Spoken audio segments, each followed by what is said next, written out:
છું સમીર. રાજ્યના લોકો જેની આતુરતાથી રાહ જોઈ રહ્યા હતા તે લોકડાઉન 4ની ગાઈડલાઈન રાજ્ય સરકારે જાહેર કરી. છૂટછાટ સાથેની ગાઈડલાઈન માટે સરકારે 2 ઝોન બનાવ્યા, કન્ટેનમેન્ટ ઝોન અને નોન કન્ટેનમેન્ટ ઝોન.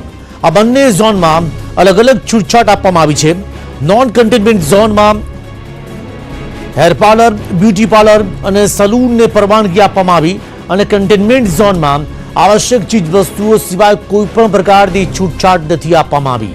બંને ઝોનમાં શાળા, કોલેજ, જીમ, સ્વિમિંગ પુલ, બાગ બગીચા, મોલ, સિનેમાગૃહો અને ધાર્મિક કાર્યક્રમો બંધ રહેશે અને સિટી બસ સેવા અને ખાનગી સેવાઓ પણ બંધ રહેશે. અમદાવાદ અને સુરતની જો વાત કરીએ તો અમદાવાદ અને સુરત સિવાય સમગ્ર રાજ્યમાં ઓટો રિક્ષા શરૂ કરવામાં આવશે. એક રિક્ષામાં વધુમાં વધુ 2 મુસાફર બેસાડી શકાશે અને હીરાના કારખાના, લૂમ્સના કારખાના 50% સ્ટાફની સાથે શરૂ કરી શકાશે. લગ્નમાં જેમને ત્યાં લગ્ન પ્રસંગ છે તે વ્યક્તિના પરિવારમાં લગ્નમાં 50 લોકોને જવાની મંજૂરી અને મરણ પ્રસંગમાં 20 લોકોની હાજરીને મંજૂરી આપવામાં આવી છે.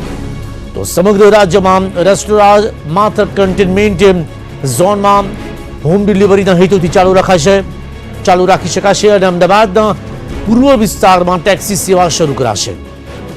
તો નોન કન્ટેનમેન્ટ ઝોનમાં હેર સલૂન ખોલી શકાશે. અમદાવાદના પશ્ચિમ વિસ્તારમાં પાનના ગલ્લાઓ, દુકાનો એ ખુલ્લા રાખવાનો મહત્વપૂર્ણ નિર્ણય લેવામાં આવ્યો છે. તો રાજ્યમાં ગ્રીન ઝોન અને ઓરેન્જ ઝોન તેમજ રેડ ઝોનની વર્તમાન સ્થિતિના આધારે કન્ટેનમેન્ટ અને નોન કન્ટેનમેન્ટ ઝોનની જાહેરાત કરવામાં આવી. તો આવતીકાલે 19મી મેના રોજ મંગળવારથી રાજ્યમાં વેપાર ધંધા કરવા માટે મોટી છૂટછાટ મળશે. જે વ્યક્તિઓને તેમનો વેપાર ધંધો શરૂ કરવો છે, ઓફિસ શરૂ કરવી છે, તેઓ તેમના 33% સ્ટાફની સાથે તેઓ ઓફિસ શરૂ કરી શકશે. સુરતની વાત કરીએ તો સુરતમાં પણ 50% સ્ટાફની સાથે તેઓ ટેક્સટાઇલ ઉદ્યોગ હોય કે પછી હીરા ઉદ્યોગ હોય તેને શરૂ કરી શકશે. તો શું ચાલુ થશે?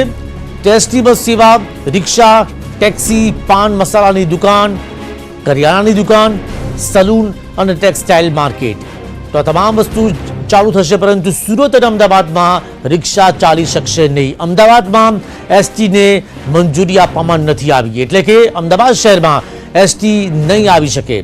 કરિયાણાની દુકાન ચાલુ તો રહેશે, પરંતુ ઓડ ઇવન નંબરના આધારે સલૂન પણ ચાલુ રાખી શકાશે, બ્યુટી પાર્લર પણ ચાલુ રાખી શકાશે, પરંતુ તે ઓડ ઇવનના આધારે.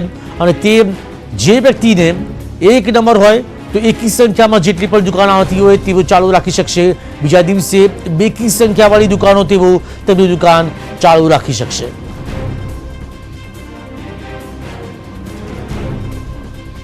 તો સાંભળી કે મુખ્યમંત્રી વિજય રૂપાણીએ લોકડાઉન 4 અંગેના જે નીતિ નિયમો બનાવ્યા છે તે અંગે શું કહ્યું?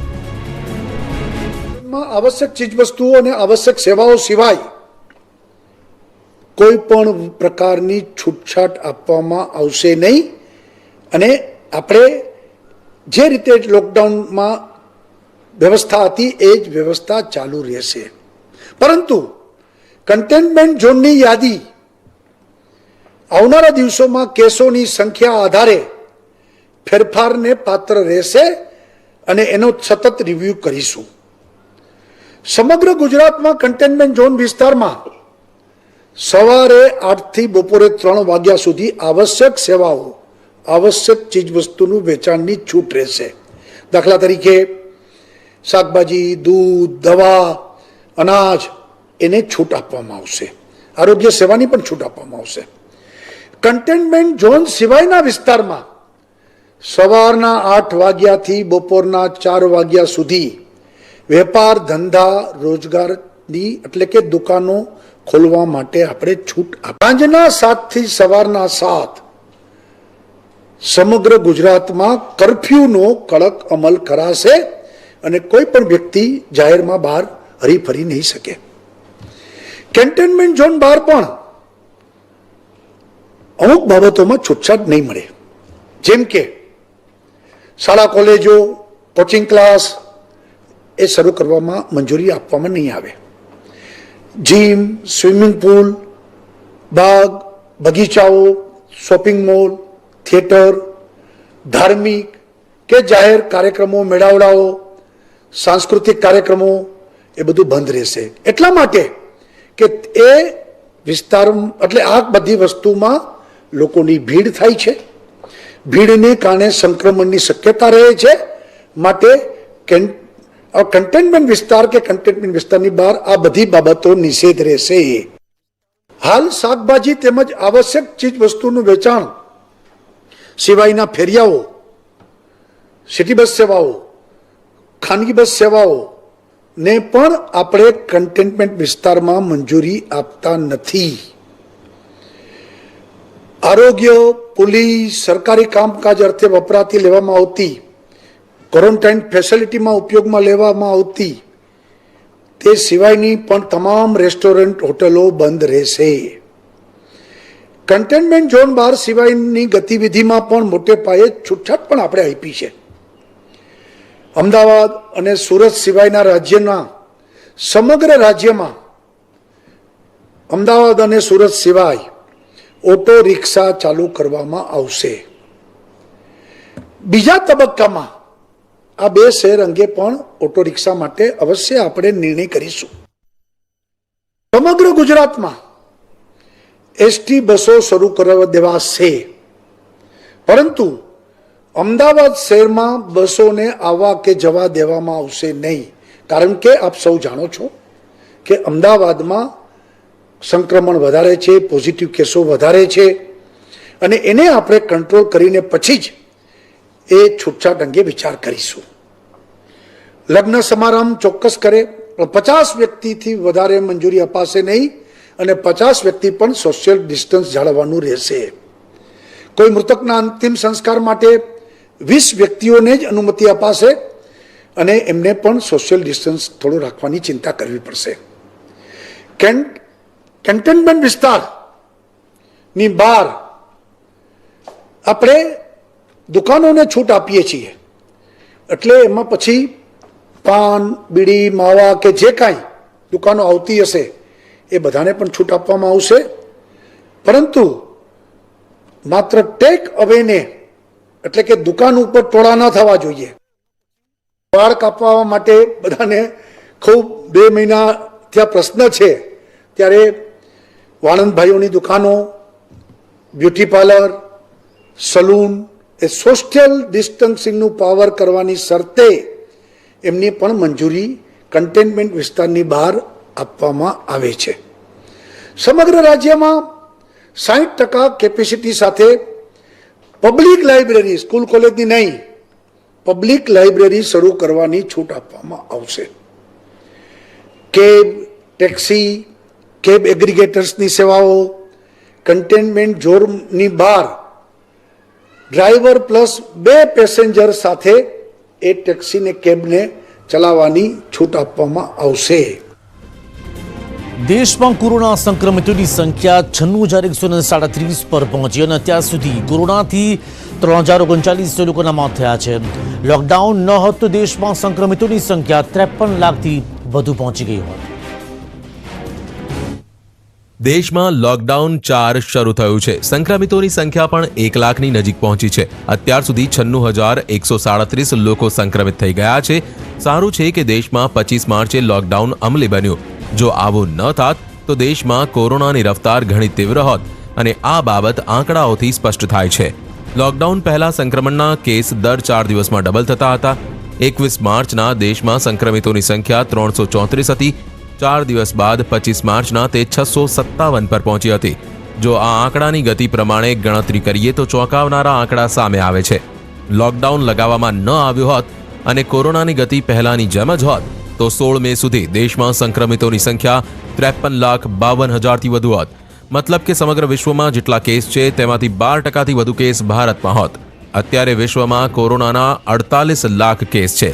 સંક્રમણના વધી રહેલા કેસ વચ્ચે રાહતની વાત એ છે કે અત્યાર સુધીમાં દેશમાં 37,091 દર્દી સ્વસ્થ થયા. કોરોનાના દર્દીઓના સ્વસ્થ થવાની રફતાર વધી રહી છે. દેશમાં સંક્રમણના લીધે અત્યાર સુધી 3,039 લોકોના મોત થયા છે. મોતની આ સંખ્યા ઝડપથી વધી રહી છે. લોકડાઉન પહેલા જે તેની શરૂઆત થઈ ચૂકી હતી. 11 માર્ચના દેશમાં પહેલું મોત કર્ણાટકમાં થયું હતું. ત્યારબાદ 24 માર્ચ સુધી 10 લોકોના મોત થયા હતા. લોકડાઉનમાં ઘર વાપસી માટે એકઠા થયેલા મજૂરો સોશિયલ ડિસ્ટન્સિંગ ભૂલી ગયા અને ઉત્તર પ્રદેશના ગાઝિયાબાદમાં ટ્રેનથી ઘરે જવા હજારો શ્રમિકો એક સાથે એકઠા થયેલા જોવા મળ્યા. ગાઝિયાબાદના ઘંટાઘર રામલીલા મેદાનમાં એકઠી થયેલી આ ભીડ શ્રમિકોની છે, જેમને ઘરે જવા માટે ટ્રેન પકડવી છે, પણ આટલા બધા લોકોને સંભાળવામાં વહીવટી તંત્ર નિષ્ફળ નજરે પડ્યું. ટ્રેન રજીસ્ટ્રેશન માટે લોકો એકબીજાની એકદમ નજીક જોવા મળ્યા. ભીડ એટલી બધી થઈ ગઈ કે પગ મૂકવાની પણ જગ્યા નહોતી. શ્રમિકો ટ્રેન માટે વેરિફિકેશન કરાવવા માટે હજારોની સંખ્યામાં રામલીલા મેદાનમાં ભેગા થયા હતા. અહીંથી કેટલીક શ્રમિક ટ્રેનો પણ ઉત્તર પ્રદેશના અલગ અલગ શહેરો અને બિહાર માટે રવાના થવાની હતી. ભીડ બેકાબુ થઈ રહી હતી. સોશિયલ ડિસ્ટન્સિંગના અહીં લીરે લીરા ઉડતા નજરે પડ્યા. લોકોને સોશિયલ ડિસ્ટન્સિંગનું પાલન કરવા કહેવામાં આવી રહ્યું હતું, પણ કોઈ સાંભળવા તૈયાર નહોતું. रघुनंदन कामत कहाँ जा रहे हो? बिहार यहाँ कहाँ रहते थे? यहाँ रहते थे दिल्ली में। क्यों जा रहे हो? क्या करेंगे यहाँ, ना रोटी मिला ना पानी मिला, क्या करेंगे यहाँ, यहाँ ना काम है। कितनी देर से खड़े हो यहाँ पे रामलीला? यहाँ 4 बजे सुबह से ही लगे हुए हैं लाइन में सर। તો મધ્યપ્રદેશના ગ્વાલિયરમાં 3 માળના મકાનમાં આગ લાગવાથી 7 લોકોના દર્દનાક મોત નિપજ્યા. મૃતકોમાં 3 બાળકોનો પણ સમાવેશ થાય છે. સોમવારે સવારે 9:30 વાગે ગ્વાલિયરના રોશની ઘર રોડ પર આવેલા આ 3 માળના મકાનમાં આગ લાગતા અફરાતફરી મચી ગઈ હતી. 3 માળના આ મકાનમાં ઓઇલ પેઇન્ટની દુકાન હતી. ઓઇલ પેઇન્ટના જથ્થાના કારણે આગ ઝડપથી ફેલાઈ. ઘરમાં લાગેલી આગ પછી 2 છોકરીઓ ત્યાં અટવાઈ ગઈ હતી. ત્યારબાદ તેનો સળગેલો મૃતદેહ મળી આવ્યો હતો. ઉપરાંત 10 વર્ષના બાળકનો મૃતદેહ પણ મળી આવ્યો છે.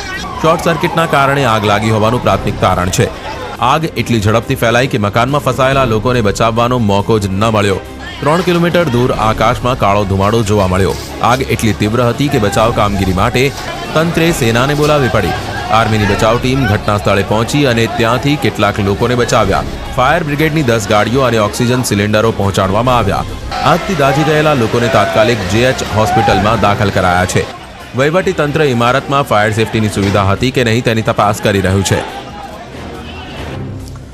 આ તરફ કોરોના વાયરસની વચ્ચે બંગાળની ખાડીમાંથી ઉભરેલો ચક્રવાત અમ્ફાન ઝડપથી આગળ વધી રહ્યો છે. આગામી 24 કલાકમાં વાવાઝોડું ખતરનાક થઈ શકે છે અને 4 રાજ્યોમાં વાવાઝોડાથી વધુ નુકસાન થવાની સંભાવના છે.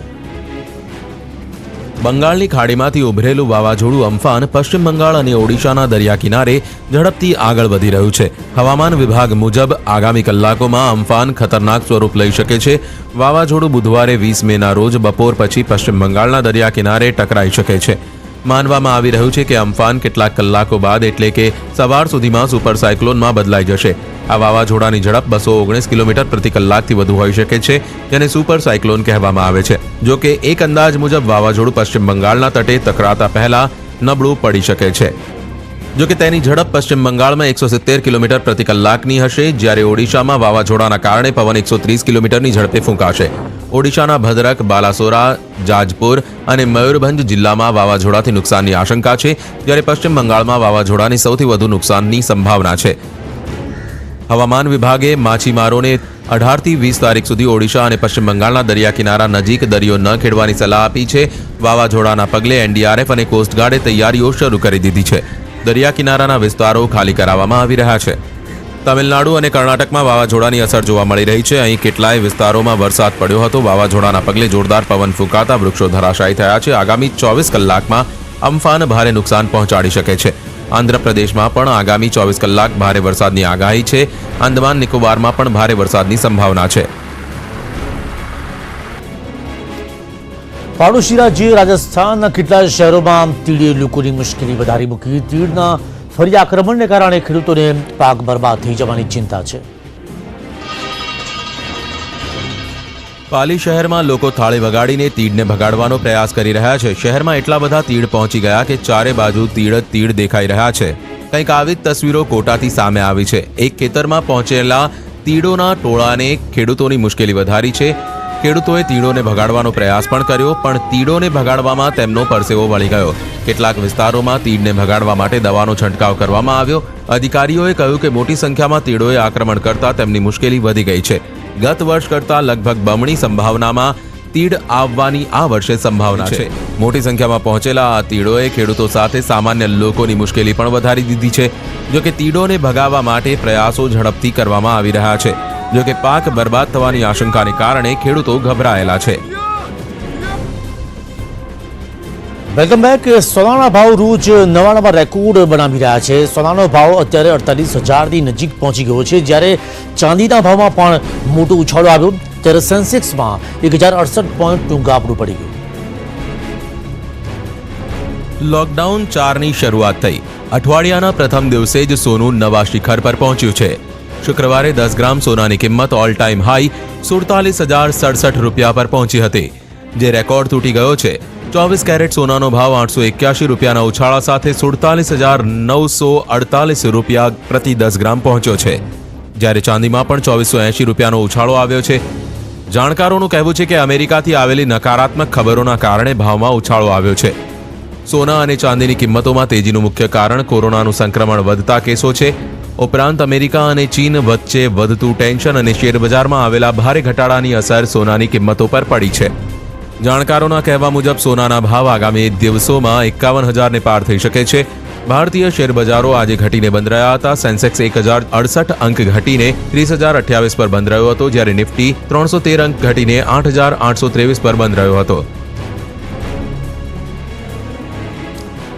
આ તરફ તમિલનાડુના મદુરાઈમાં રાજ્ય સરકારના દારૂની દુકાન ખોલવાના નિર્ણયનો વિરોધ કરવામાં આવ્યો. સીપીએમ યુવા સંગઠનના કાર્યકર્તાઓ પ્રદર્શન કરતા પોલીસે ધરપકડ કરી.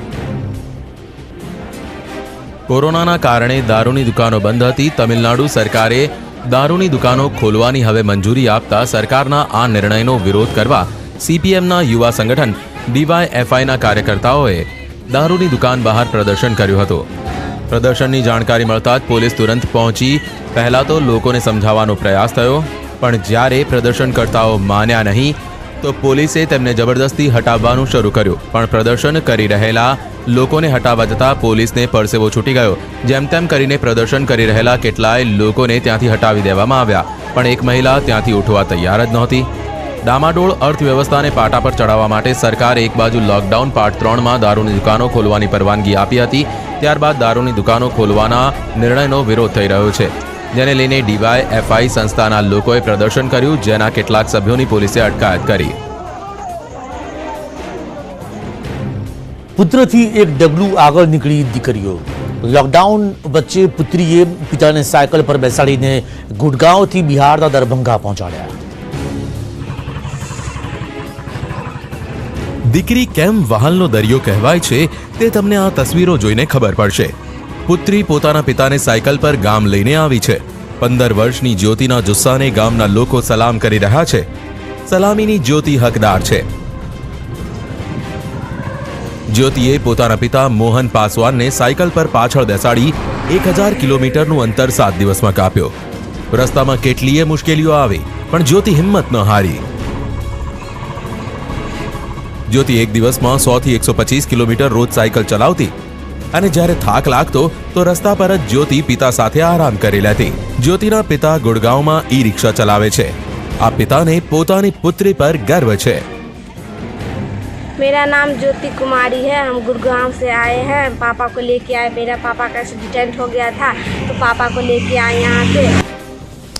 આ તરફ ફ્રાન્સમાં લોકડાઉન સમાપ્ત થતાં જ લોકોમાં સાયકલ ખરીદવા માટે દીવાનગી જોવા મળી રહી છે. કોરોના વાયરસને કારણે 2 મહિનાથી અહીં લોકડાઉન હતું, જે સરકારે સમાપ્ત કર્યું. લોકડાઉન પૂર્ણ થયા બાદ ફ્રાન્સમાં સાયકલ ખરીદવા માટે હોડ લાગી. કહેવામાં આવી રહ્યું છે કે લોકો બસ અને ટ્રેનમાં સફર કરવાની જગ્યાએ સાયકલથી યાત્રા કરવા પર ભાર મૂકી રહ્યા છે, જેથી તે લોકો ભીડથી બચી શકે અને કોરોનાનો ફેલાવાનો ખતરો પણ ઓછો થઈ જાય. આ જ કારણ છે કે રાજધાની પેરિસમાં એક સાયકલની દુકાનની બહાર ભીડ જોવા મળી. વેચાણ વધતા દુકાનદાર પણ ખુશ જોવા મળ્યો, કેમ કે ગત વર્ષની તુલનામાં આ વર્ષે સાયકલના વેચાણમાં 200% વધારો જોવા મળ્યો. કહેવામાં આવી રહ્યું છે કે સાયકલની ડિમાન્ડ વધતા ફ્રાન્સના કેટલાય શહેરોમાં હવે સાયકલ માટે અલગ લેન બનાવવાની પણ તૈયારી કરવામાં આવી રહી છે. ફ્રાન્સ ઉપરાંત યુરોપના કેટલાય બીજા દેશોમાં પણ સાયકલની ડિમાન્ડ અચાનક વધી છે. કોરોનાના ખતરાને જોતા લોકો સાયકલ પર સવારી કરવા માંગે છે. વધારેમાં વધારે લોકો સાયકલ ચલાવશે તો તેનાથી પેટ્રોલ અને ડીઝલની બચત થશે અને પર્યાવરણને પણ ફાયદો થશે. બુલેટિનમાં અત્યારે બસ આટલું જ. નમસ્કાર.